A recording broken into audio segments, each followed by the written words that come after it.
Do you think you've heard about the recent spat between Trump and Claudia Sheinbaum, Pardo? You're wrong, because today I'm going to show you the shocking consequences of a trade war. Watch to the end. In the end, you will learn shocking news. Because this quarrel between Donald Trump and Claudia Sheinbaum shocked millions of people, it will change your ideas about the current president. All characters are fictional, any coincidences are accidental, and the author is not responsible for any consequences. The Art of the Deal Revisited. Chapter 1. The Unspoken Tension. The Oval Office was quiet, save for the faint hum of the air conditioning and the distant murmur of aides shuffling papers outside. Donald Trump sat behind the resolute desk, his fingers steepled, his sharp blue eyes fixed on Claudia Sheinbaum Pardo as she took her seat across from him. She had expected a grander reception, perhaps a handshake photo op, a few forced pleasantries, but Trump had never been one for formalities when business was at stake. She's tougher than she looks, Trump thought, studying her. But everyone breaks in a negotiation. Sheinbaum, for her part, kept her expression neutral, though her mind raced. He wants something, otherwise I wouldn't be here. Mr. President, she began, her voice steady. Thank you for receiving me on such short notice. Trump waved a hand. Claudia, can I call you Claudia? We've got big things to discuss. Big things. He leaned forward. Starting with tariffs. Sheinbaum's jaw tightened almost imperceptibly. Here it comes. I'm thinking of lifting them, Trump said casually, as if discussing the weather. 90 days. A trial run. What do you think? Sheinbaum didn't blink. I think, she said carefully, that would be a generous gesture, but I'm curious why now. Trump smirked. Trade should flow, no barriers. America wins, Mexico wins. Simple. Nothing is ever simple with you, she thought. Aloud, she said, and Mexican workers? The ones who've adjusted to the current trade landscape? What happens to them if tariffs vanish overnight? Trump's smile didn't waver. They'll adapt. The strong always do. Sheinbaum leaned in. Or they'll be crushed. Small businesses, farmers, they've spent years adjusting to your policies. Now you want to flip the table again? The air between them crackled. Trump's fingers tapped the desk. You saying my policies hurt Mexico? I'm saying stability matters.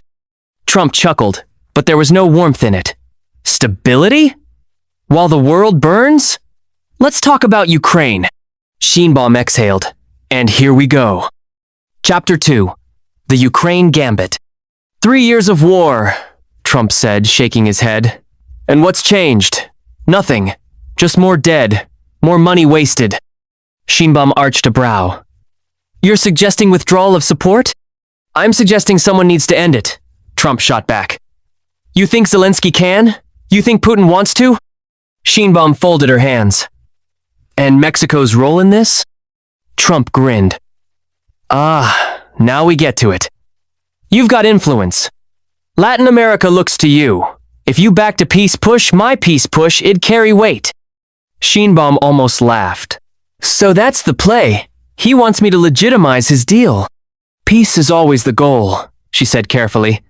But real peace, not just a surrender. Trump's eyes narrowed. You calling my plan a surrender? I'm saying, Sheinbaum replied, her voice like steel wrapped in silk, that if you want Mexico's voice, you'll need to give more than temporary tariff relief. Silence. Then Trump laughed a loud, brash sound. I like you. You've got spine. He stood abruptly. But let's see how long that lasts. Sheinbaum rose as well, meeting his gaze evenly. Long enough. The door opened, an aide stepping in. Mr. President, you're next. Not now, Trump snapped, never breaking eye contact with Sheinbaum. We're not done here. The aide retreated. Sheinbaum allowed herself a small, knowing smile. Oh, we're just getting started. Chapter 3. The Ghosts of War. The tension in the Oval Office shifted less like a standoff now, more like two chess players circling the board. Trump sat back down, motioning for Sheinbaum to do the same. You know, he said, his tone suddenly less combative, I talked to Putin last week. Sheinbaum's fingers tightened imperceptibly around her portfolio. And here comes the sales pitch. He's tired of this war, Trump continued, waving a hand. Tired of the sanctions, tired of the dead. But he won't back down unless he gets something. Sheinbaum tilted her head. And what does he want? Security guarantees. No NATO expansion. Maybe some land, Trump emphasized, as if that were a minor concession. Sheinbaum exhaled slowly. And Ukraine? Trump shrugged. Zelensky's a fighter. But fighters lose wars all the time. Sheinbaum's voice was quiet but firm. My grandparents fled Europe in 1939. They knew what it meant when strong men decided borders with a handshake. Trump's eyes flickered, something unreadable passing behind them. This isn't 1939. No, she agreed. But the principle is the same. If you legitimize conquest, who's next? Taiwan? The Baltics? Trump leaned forward, his voice dropping. You think I don't know that? But tell me how many more kids have to die for a stalemate. Sheinbaum hesitated.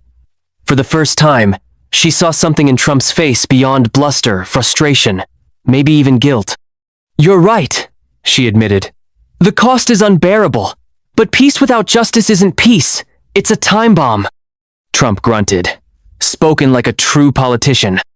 Sheinbaum allowed herself a small, tired smile. We both are. A beat of silence. Then Trump shifted gears abruptly.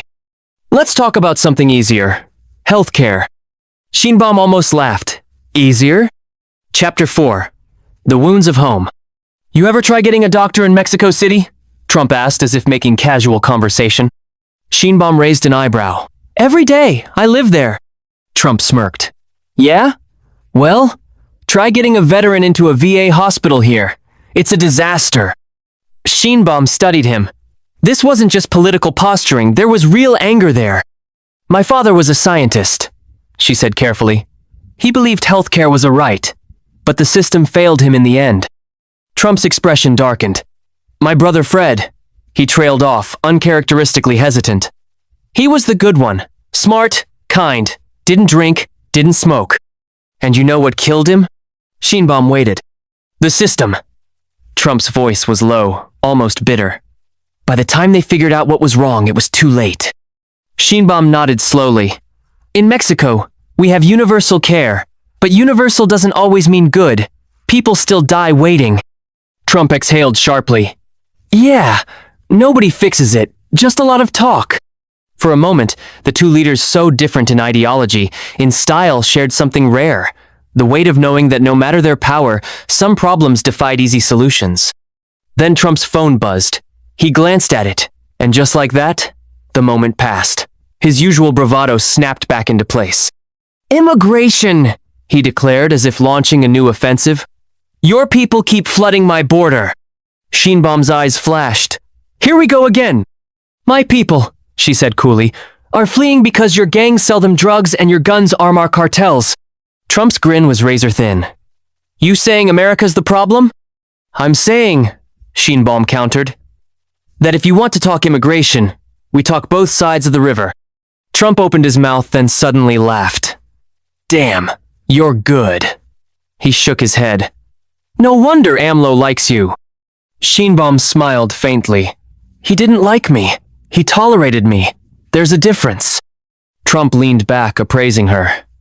So? Where does that leave us? Sheinbaum met his gaze.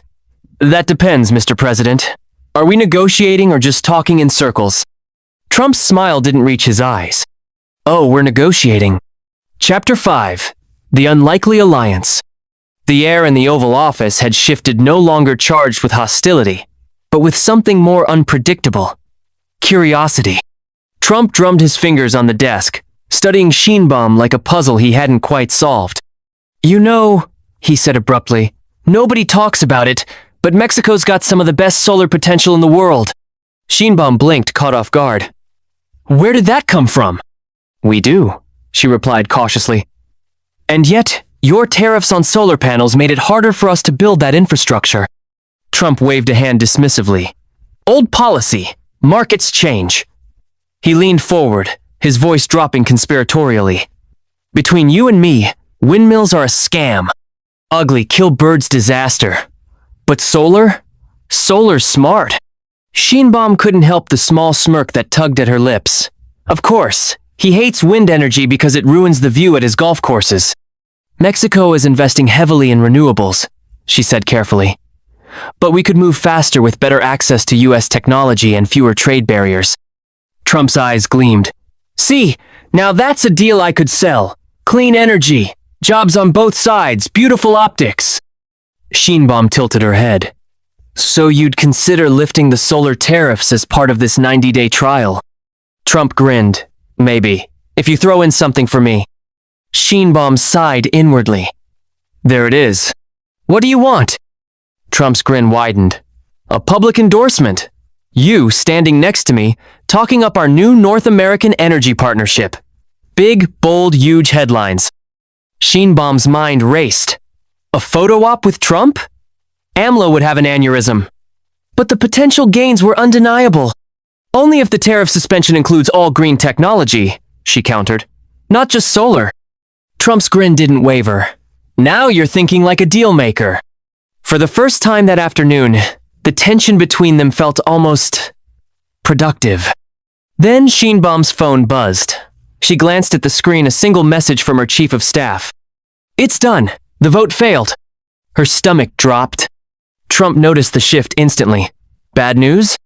Sheinbaum forced a neutral expression. Just politics. Trump snorted. Yeah, I know that look. What'd they do to you? She hesitated. Then, against her better judgment, she answered. My education reform. The Senate just killed it. Chapter 6. The Human Factor. Trump let out a low whistle. Ouch. That was your big thing, right? Sheinbaum's jaw tightened. Of course he knows. He probably had someone monitoring the vote. It was, she said simply. Trump studied her for a long moment. Then, to her surprise, he didn't gloat. He just nodded. Had that happened to me with infrastructure. Twice. He shook his head. Worst part? The damn bridges still need fixing. Sheinbaum exhaled, some of the tension leaving her shoulders. And here I thought you always got what you wanted. Trump barked a laugh. Only because I make sure people think that. He leaned back, his tone uncharacteristically reflective. You ever notice how the biggest fights aren't with the other side? They're with your own damn party? Sheinbaum couldn't help but chuckle. God, he's not wrong. My own coalition called me naive for pushing that bill, she admitted. As if wanting kids to learn science was some radical idea. Trump smirked. Let me guess some old dinosaur told you. That's not how things are done? Sheinbaum raised an eyebrow. You've met Mexican politicians. Trump laughed a genuine booming sound. Oh, I like you, he pointed at her. You're tough, but you're gonna need to be tougher. Sheinbaum tilted her head. Is that advice or a threat? Trump's grin was all teeth. Depends on how the next 90 days go. A knock at the door interrupted them. An aide stepped in. Mr. President, the Israeli PM is on the line. Not now, Trump snapped, then glanced at Sheinbaum. We're not done here. The aide retreated. Sheinbaum arched a brow. You're keeping the Israeli PM waiting? For me? Trump shrugged. He'll call back. This? He gestured between them. This is interesting. Sheinbaum folded her arms. So, where were we? Trump's eyes glinted. Right at the good part. Chapter 7. The Fourth Estate. Trump reached for the remote on his desk and muted the flat-screen TV mounted on the wall. CNN was running split-screen coverage of their meeting on one side, footage of Sheinbaum's motorcade arriving at the White House. On the other, a Chiron blaring. Trump's tariff gamble! Win for Mexico? Loss for us workers? See that? Trump jabbed a finger at the screen. Before we even shake hands, they're telling everyone I'm losing. Sheinbaum glanced at the muted broadcast. On the Mexican networks, she knew the spin would be just as harsh. Sheinbaum capitulates to U.S. pressure? Or AMLO's shadow looms over Washington talks? The press loves conflict, she said dryly. If we actually agreed on something, they'd have nothing to report.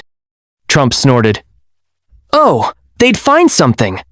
You ever notice how they call you cold when you don't smile? But if you do, suddenly you're not serious enough? Sheinbaum arched a brow. And when you shout, you're unhinged. But when you're calm, you're hiding something. A beat of silence.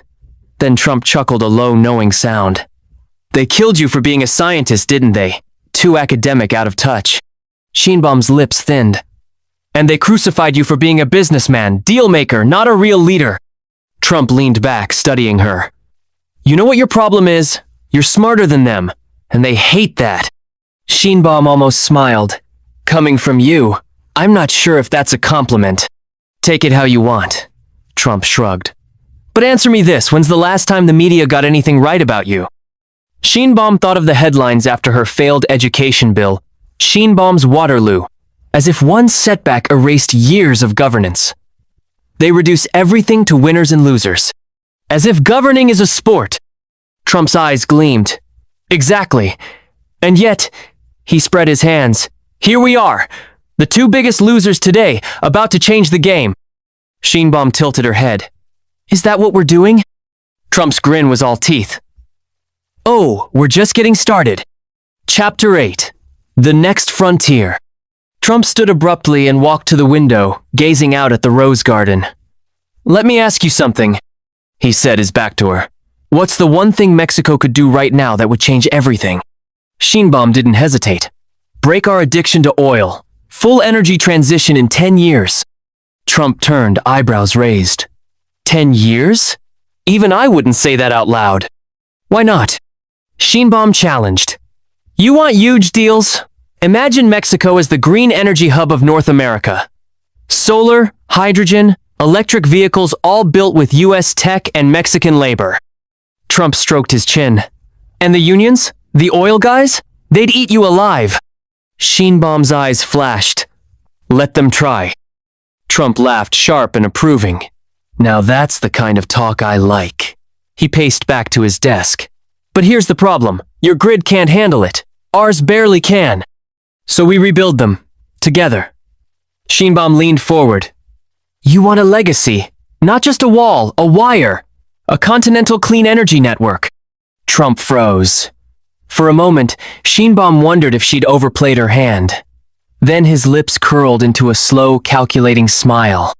That would piss off a lot of people. Sheinbaum matched his smile.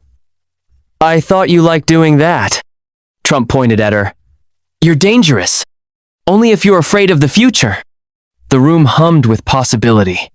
Outside, the muffled sounds of DC traffic crept in, a reminder of the world waiting for their next move. Trump exhaled sharply.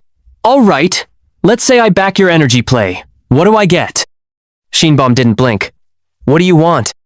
Trump's voice dropped to a conspiratorial whisper. I want you to say yes to something nobody thinks you will. Sheinbaum's pulse quickened. Here it comes.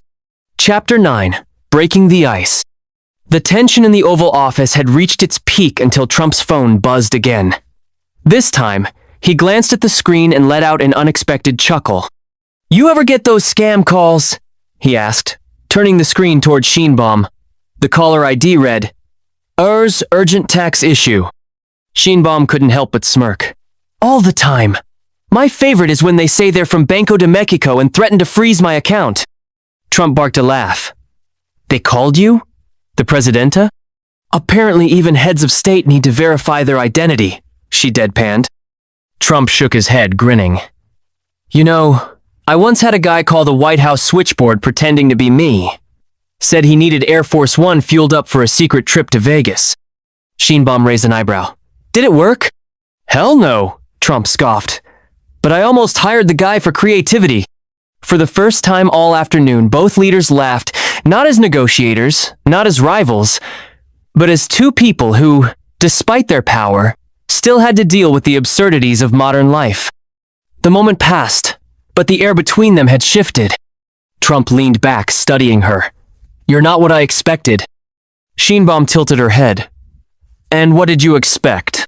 Someone easier to bully, he said bluntly. She smiled. Disappointed? Trump's grin was sharp. Nah, this is more fun. Chapter 10. The Deal. The humor faded as quickly as it had come. Trump steepled his fingers. Let's cut to the chase. You want the tariffs gone. I want a North American energy alliance. But here's the real deal. Sheinbaum braced herself. I'll suspend the tariffs for 90 days, Trump said, Full access to US green tech, no restrictions. But in return, he paused for effect. You publicly back my Ukraine peace plan at the UN next week. Sheinbaum's blood ran cold. So that's his play. You're asking me to legitimize land concessions, she said carefully. Trump shrugged. I'm asking you to help end a war. Think of the lives saved. Sheinbaum stood and walked to the window, staring out at the White House lawn. The weight of the decision pressed down on her. If she agreed, she'd be vilified at home. If she refused, millions of Mexican workers would suffer. Trump watched her, uncharacteristically silent. Finally, she turned. I'll do it on 2 conditions. Trump raised an eyebrow. Let's hear 'em. 1, she said. The Energy Alliance includes a binding commitment to reduce cross-border arms trafficking. No more US guns fueling our cartels. Trump nodded slowly. And 2? Sheinbaum's gaze hardened. The peace plan includes a neutral UN peacekeeping force in occupied territories. Not Russian, not NATO. And full amnesty for Ukrainian soldiers. Trump's eyes narrowed. Then, to her surprise, he smirked. Damn, you're good. He stood and extended his hand. Deal. Sheinbaum hesitated for only a second before shaking it. The cameras would capture the moment the 2 leaders united. The headlines would spin it a dozen different ways, but only they would ever know the truth. This wasn't just a deal between nations. It was the birth of a partnership. Epilogue. The aftermath. As Sheinbaum's motorcade pulled away from the White House, her aide handed her a tablet. The early headlines were already rolling in. Trump, Sheinbaum shock alliance. What it means for 2026. She scrolled past the speculation, the outrage, the praise, and allowed herself one small, satisfied smile. Somewhere in the White House, she knew Trump was doing the same. What do you think about this story? Write in the comments. Subscribe and wait for the next video. It will show a shocking conversation between Trump and the president of an amazing country. If you don't subscribe, you will make a huge mistake.